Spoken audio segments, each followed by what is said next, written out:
Hey, a little time for Mondays with Meghan. Normally we do it at 5 o'clock, but you know what? We're flexible around here, especially on a President's Day. Making room for Meghan McCain whenever it fits into your busy schedule, Mom. How are you doing? I am so sorry, Bruce. This is the very first time this has happened in ever since I've been doing this with you guys. I apologize. I was just running late, leaving something, and I could not get to a quiet place in time. And you need all my attention. 100%. Happy President's Day. Thank you. Gatos is out today. Gayle Bass is in studio, so the other voice chiming in will sound decidedly not like Gatos. I just wanted to warn you of that ahead of time. I've talked to her once before. Yes, I remember. Yeah. Nice to hear your voice again. So I got to tell you, I mean, I just want to start with kind of the news of the day. And certainly I think it is bordering on ridiculous that plane crashes have become political in some way, shape, or form. But is there a concern? Is it safe to fly?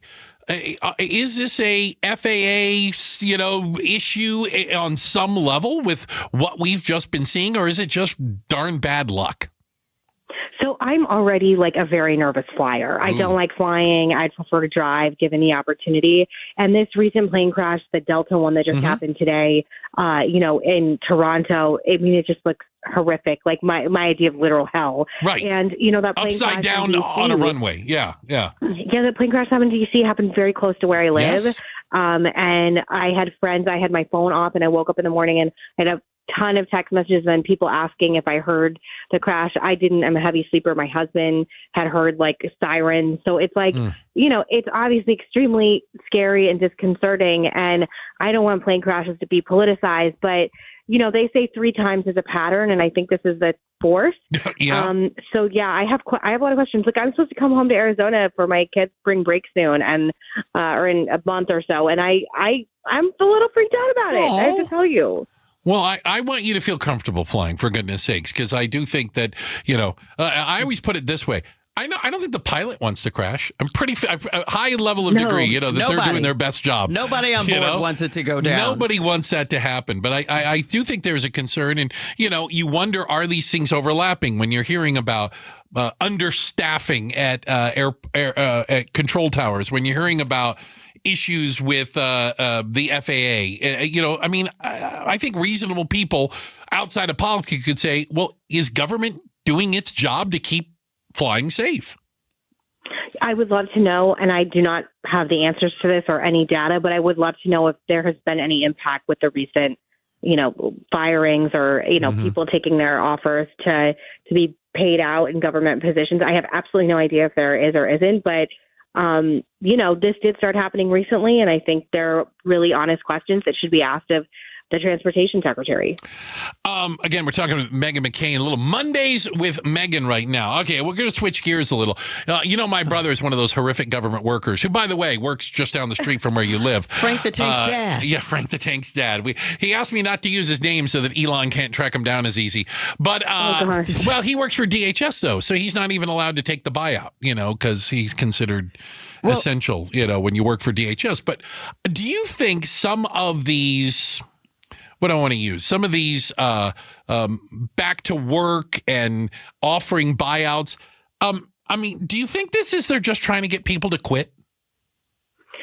Yeah, but I also think that, I went to dinner with a friend of mine who works for DOJ last weekend, and he was very frustrated and upset at sort of, I think, a lot of the verbiage and conversations about that anyone who has worked in government for a long time is automatically a swamp creature who's just, taking money and not working. And I don't want to give his name away or anything, but he works incredibly hard. Yeah. And, it's certainly not the experience that his life and his life's work has.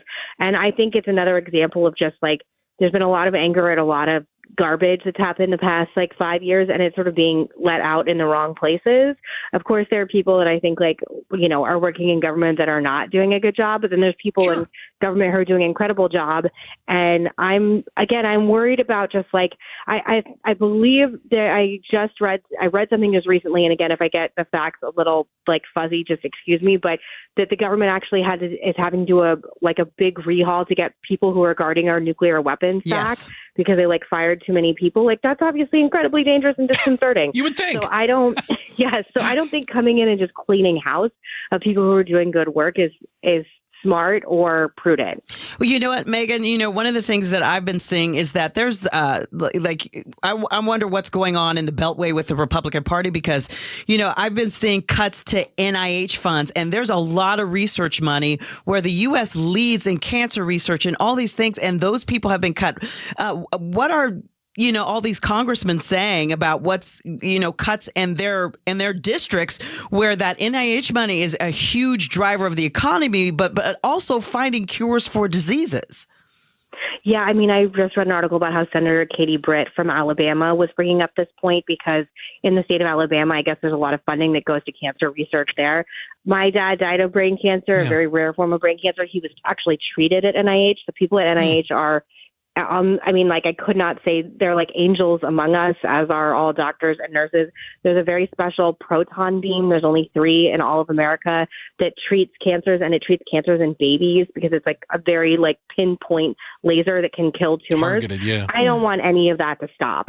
And I agree with you that I'm very concerned about a lot of this, and I'm very concerned about, again, this I'm conservative. I'm a fiscal conservative. I think there's a lot of government waste. I think cutting in places like this is extremely ill-advised.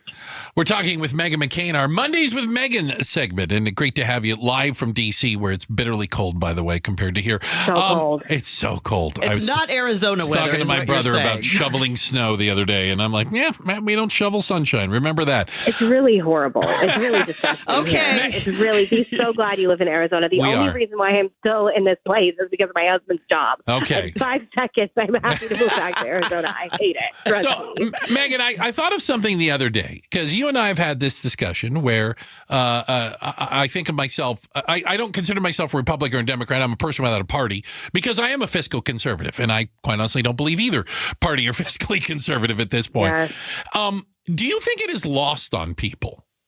I mean, literally lost on them, that all of the quote unquote waste, fraud, and abuse that they are uncovering in government, like they're digging holes, was actually voted on and approved by their congressional delegation, no matter where you are.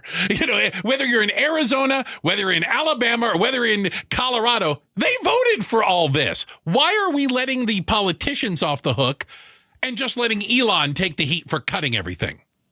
Oh, I completely agree. And there's a lot of people, not to be too aggressive about this, but I really believe in term limits and age limits at this point. I think there's a lot of people who've done a lot of corrupt things in the country. I have a friend, this is no lie, who does his stock trading based on what Nancy Pelosi does.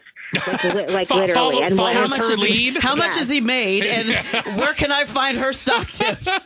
It's public. Yeah, I know it that is public. It's public. And I was like, are you kidding me? And he told me. So again, I have a lot of issues, a lot of problems, a lot of complaints. But I agree. I don't think that people who have been in office for 30-something years that are part of the problem shouldn't have their feet held to the fire in the same way. And I think even if you haven't been in there 30 years, if you've only been there a few years, honest questions should be asked. But it wasn't we talk about people stealing. They're not stealing it. They voted for this. Yes, Congress voted to spend money on whatever it is that you're outraged over. Somebody voted on it.